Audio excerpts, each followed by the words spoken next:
Can I make that perfect auntie statement? तुम कैसी थी तब वैसी आज भी लगती हो. Zarur, I've been hearing nothing but this. But it's been 20 years. I still remember sitting in the edit studio. We had beta tapes and editing that footage. Oh my God. I was there. And then the three of you came to I was Burj just Palace. thinking, when the team set this up, I was thinking we actually go back a really long way. You've possibly known me for as long as I've had a career. True. The moment you were crowned Miss Asia Pacific, I've known you since then.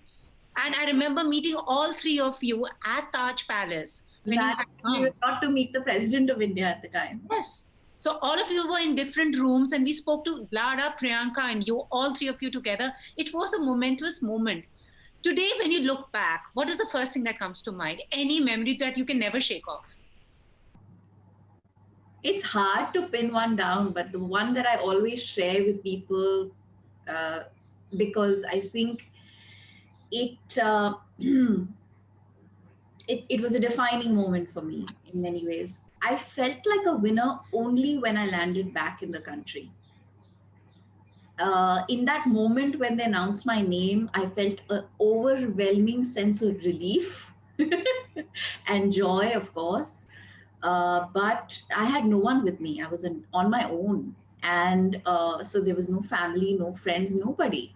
I literally remember going back to the hotel late in the night after the contest was over and all the paraphernalia around that was done with, and making a call or being connected to my parents at the reception. And I couldn't stop crying because I was just so relieved. Pooja, as somebody who never really experienced competition in life and who was kind of nurtured in an environment that did not promote competition, it was so against my fabric. It was just so unnatural for me to be in a contest. And even at the Miss India, I remember almost talking to myself every day, telling myself that I'm not here to outdo anybody or outshine anyone. I'm here really to bring out the best in myself and learn and enjoy this experience. And if I win, great, it'll be a wonderful outcome of this experience. And it was when I won the Miss India, it felt like that.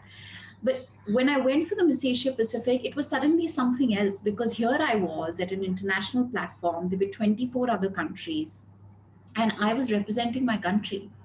So suddenly the contest became a contest. I could no longer say I'm here just to learn or grow. And of course, all of that was true. But I suddenly felt like, oh my God, I have to win this. And I think the pressure kind of increased when Priyanka was announced a winner, literally one night before I won. So I was like, there's no way they're going to give another Indian this title. But I remember being on call with Pradeep Guha, who was managing the Times of India at the time. And he said to me, he said, don't think about it. Don't worry about it. If you don't win, it'll be their loss. And that was very reassuring because it just meant that they had so much confidence in my ability to hold myself together and just sail through it. And yeah, I think I did feel that is really a defining moment for me. That moment when I stepped out of the international airport and I saw a sea of people waiting to welcome me. And then, of course, the love and the affection and the adulation that came our way. And then flying to Hyderabad from Mumbai and meeting my parents at the airport. That's really when I felt like, okay, I'd done something right. I'd won. Awesome. And your life kind of changed. And actually, it was a first for the country when 3 girls from your country were on this international platform and life changed. Yeah. And I remember you telling someone that when you started modeling, they said, she's too pretty to model. I mean, how does one deal with when you are such a talented person, but the first thing people observe are your looks, oh, you are so pretty. You've changed that perception by doing the kind of cinema you did. But what was it like, Dia? I mean, it is, I'm sure, very taxing for a woman to say, I'm much more beyond my looks. Yeah, but then it's upon us, right, Pooja? Because I think, especially when you're that young and you experience such a remarkable paradigm shift, and you have literally everybody's attention and focus on you, and you're being put up on a pedestal every day. But becoming a part of the film industry as early as I did, so within the first year of joining the Miss Asia Pacific, I signed 5 feature films. I started working night and day, and it was tough. And my first film released and bombed, and it You didn't was have status. Rehna Hai Tere Dil Mein, which has eventually gone on to being called a cult film, etc., and it's kind of garnered a lot of love and affection. But at the time, it was a box office dud, and my God, what a way to hit the ground, and really hard, because when you're that young at 19 and you have experienced that crazy success and attention and all of that, and suddenly, boom, you come crashing down because the media was ruthless. The reviews were ruthless.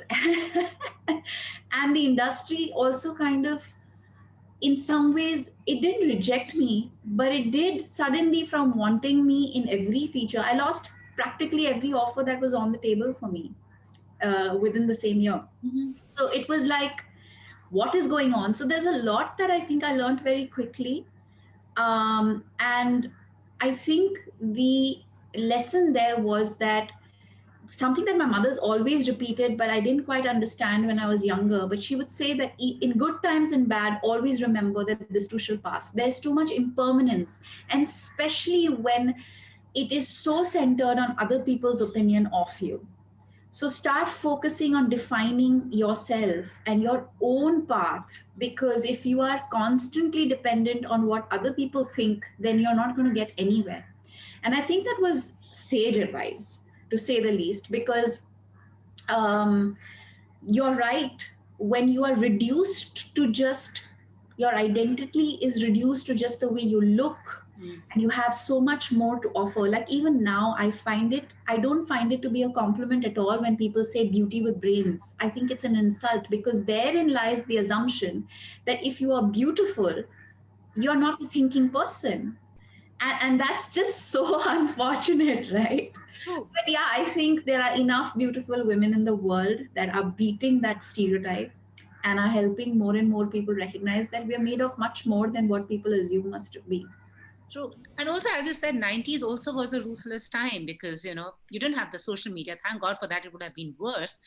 But even for heroines, they were always, you've seen that shift because now the kind of narratives you do and you take your own, it's by your, I by myself. And then, you ended up like it was always hero centric. Was that sometimes you used to wonder why so? It used to irk me. Definitely, because when you're raised in an environment where you're not made conscious of your gender, and suddenly you're working in a workspace which is so male dominated. When I started working, on a good day, there would be about 3 or 5 women on set. Thankfully, that has changed. Of course, the gender ratio is still very skewed, but we've come a long way. There are more female filmmakers, writers, cinematographers, editors, etc.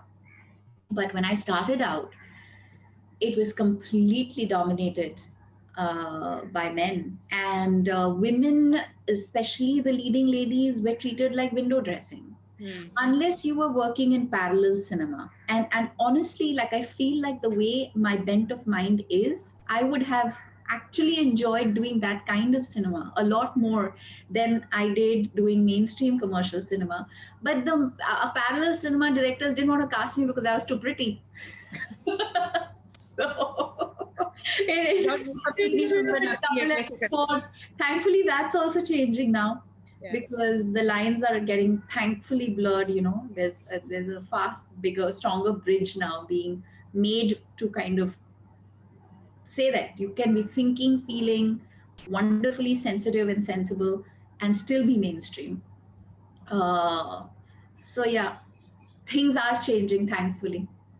Did you always want to be an actor? I wanted to ask you that. Since I've known you for 20 years, if Dia Mirza had not gone for Miss Asia Pacific, what would she have been doing now?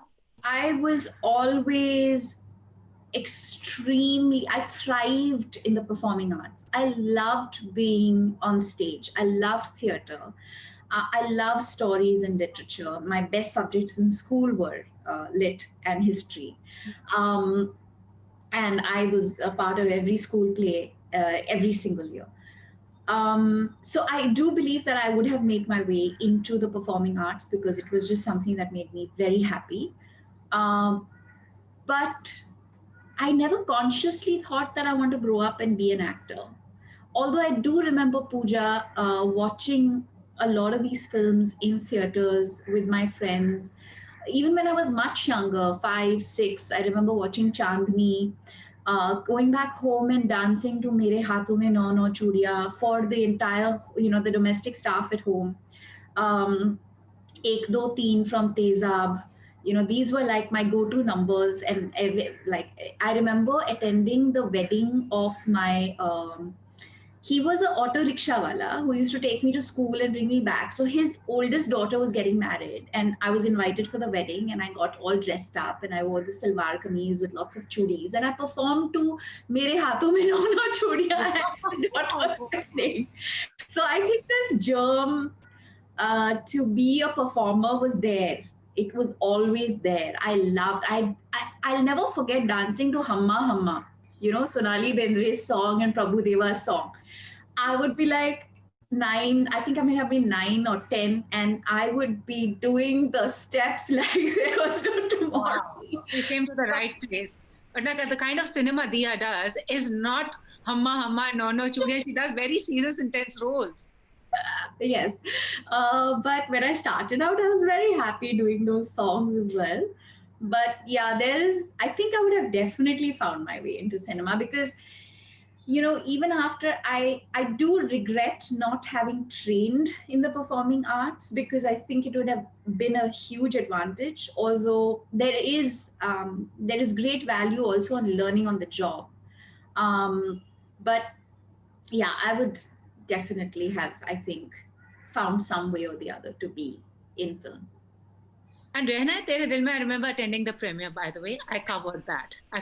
Those beta tapes, editing that footage, Dia Mirza's first film. And you know how it is like beauty queen, Dia Mirza's first comparisons with Aishwarya Rai at the time. Oh my God, it was just like, what is going on? Why can't people just let me be me? And did that bog you down? Because there are comparisons. Because there was Ash who was Miss World. She was compared to Sushmita Sen. Then you girls came, you were compared to them. Did that bother you? Was like, let us be.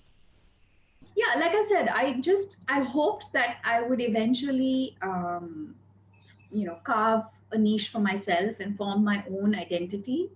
And I did recognize the fact that it does happen. I remember Madhuri Dixit once telling me that when she first joined cinema, she was always compared with Madhubala. And that's a huge compliment, right? Because if you are, there's a reference made for you in context to another beautiful, iconic leading lady, then it shouldn't really be upsetting. But so yeah, I always said I'm very flattered. Thank you very much. But I hope eventually someday you will all just recognize me as Dia and not say I look like someone. And thankfully that happened. Like in about 4-5 years, it stopped. True. And Aishwarya's 4-5 years for that to happen, though. And Aishwarya's first film also had tanked, So poor thing, she also did face bad press, But I know people are ruthless. But Rehna Hai Tere Dil Mein, the cult-like status with fans still celebrating every year the film's release. Yeah. Now, when you look back, what do you think? Like, tab pyar kyun nahi diya tha hum logon ko? Yeah, it's crazy. It's like the most incredible irony. But I think this example is in so many ways so uplifting because you do recognize the fact that a film may come into theaters, and yes, there is that construct of business that expects a film to run in theaters and for audiences to watch it then, and for it to then be kind of defined as a hit or a flop or whatever, because the business is driven by economics and it impacts so many things. Like I said, I had so many offers that just disappeared. right?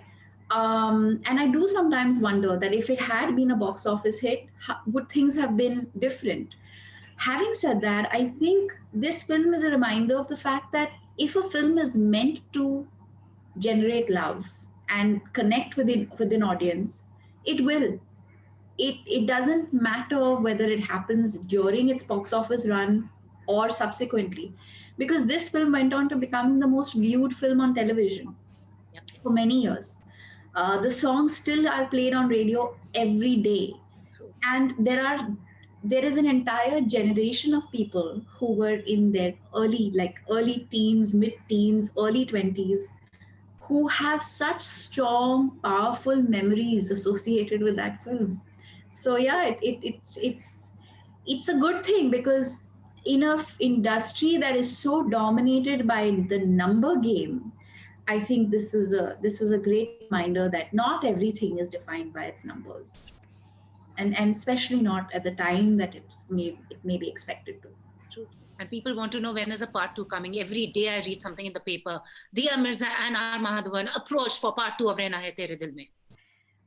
There is, so we've been there is a plot line that we've thought of that we like, and it's being explored in writing right now. So when we have a script that we love and we know will take us to the place we want to go, because Maddie and I both know that when we do a part two, it needs to be better than part one, and B, I think also that it needs to be representative of our age, our real age today. You know, these characters should have traveled 20 years through life. True. And it would be very interesting to meet them 20 years thereon. So yeah, work is happening. Let's see. If we have a good script, then we'll make it.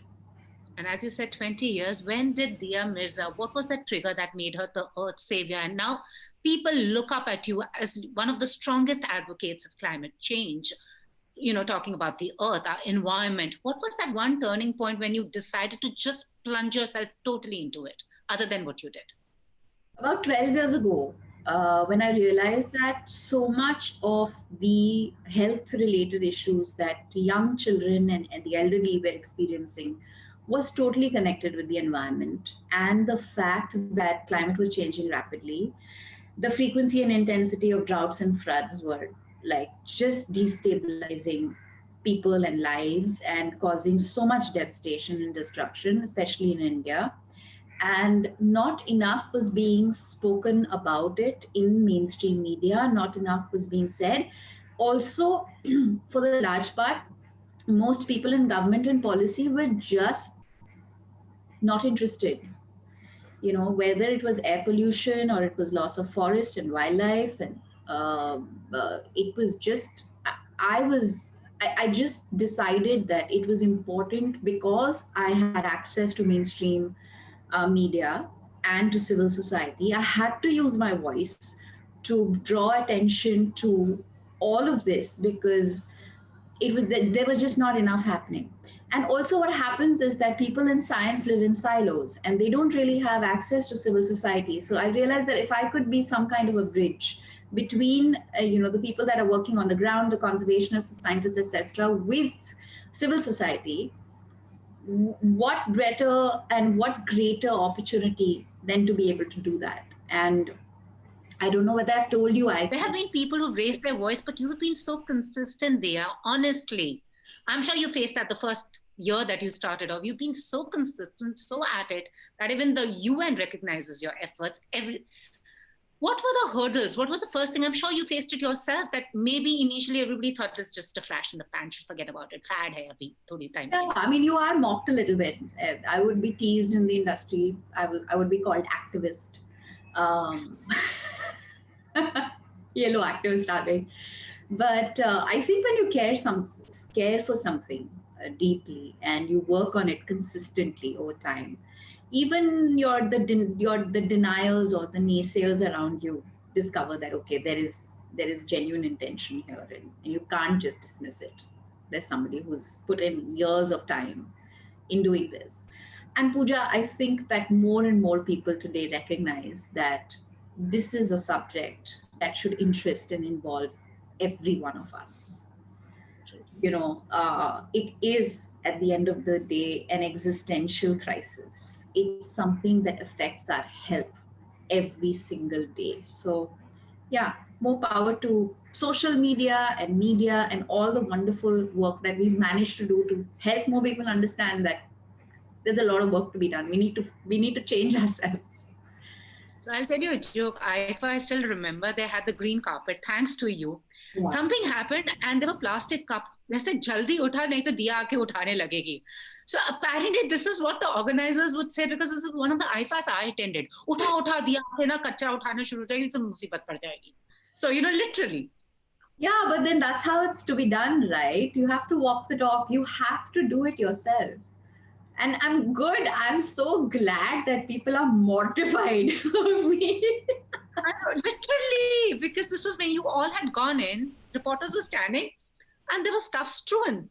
Uthao, jaldi nahi to aake na uthane lagegi. So that was something that even I cracked up about, but more power to you. But today, what would you want to tell your 20-year-old self if you met her? I remember being extremely insecure and vulnerable in my 20s. And I think that is an outcome of being in the media business, because you're constantly pitted against one another. You are valued, or people are evaluating you based on, like I said, the economics of your films. There's so little attention given to your substance as a human being that it can make you deeply insecure.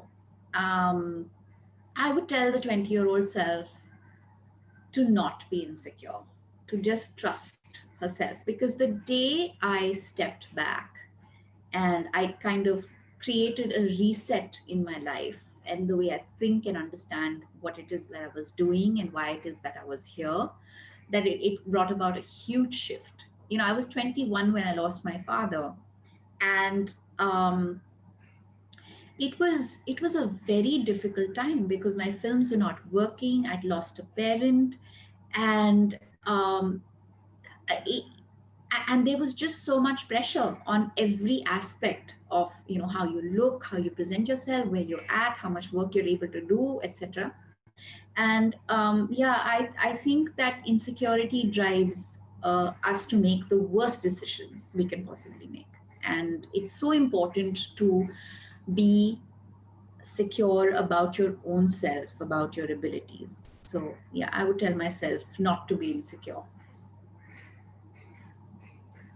And also, I've seen you doing Kalari Partu all for wild dogs. I mean, what's that like? Something different? This is for another show.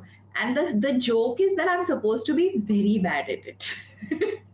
So I was like, I have to learn a little bit of it, something of it, to be bad at it, because anyway, I'm not going to be great at it, because Kalari Partu is such a refined skill, martial arts skill.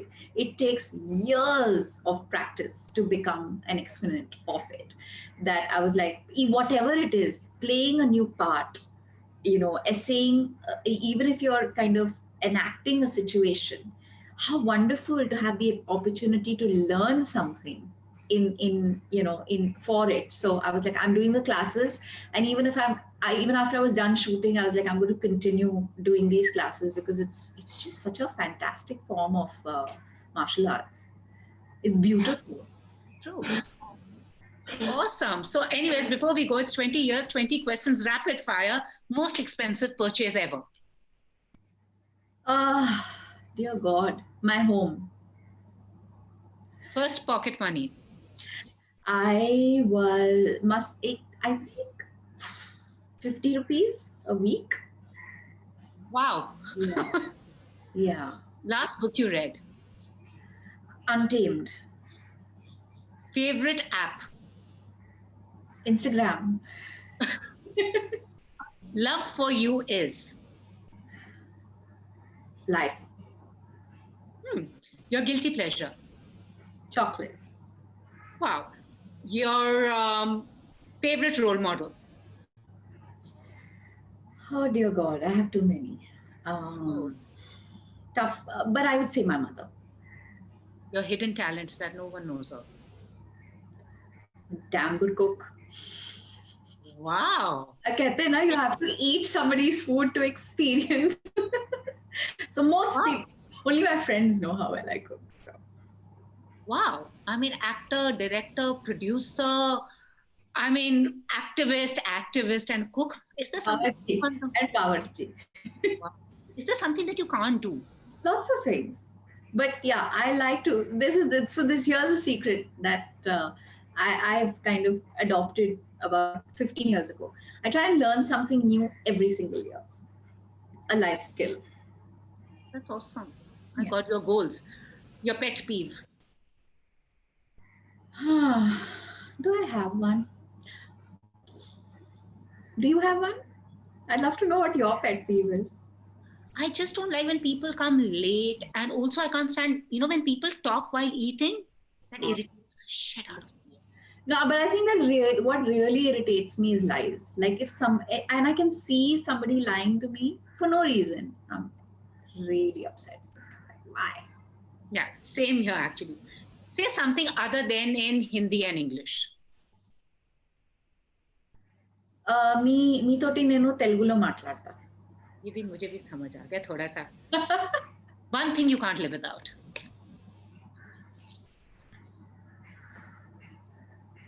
Loved ones. Favorite book of all time. Oh my God, too many favorites. But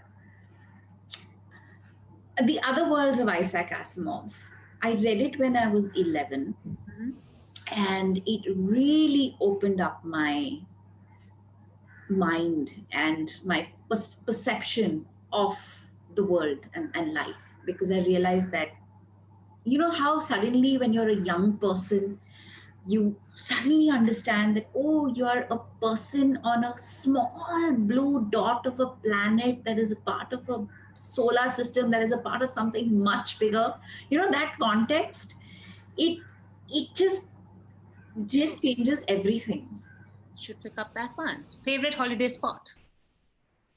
I love the Himalayas, Pooja. I've traveled everywhere in the world, but I feel that there's something about the Himalayas that is just so beautiful and enchanting. There's something very powerful about those mountains. And when you feel, that's the time when you actually feel small. Yeah. One little speck in the entire cosmos. Yeah. Your spirit animal? Elephants. Oh. Yeah. I was watching The Crown and they had that scene of those elephants. I was like, just don't hurt them. Just don't hurt them. I just don't like seeing animals in movies where they're like tortured. I'm one of those people who cries when the dog dies in the film. Obviously. Same. Yeah. One thing on your bucket list? Skydiving. The one role you will never do. Never, ever do. Even if it was a great script, $1 million, but you wouldn't do. I don't think there's any such role.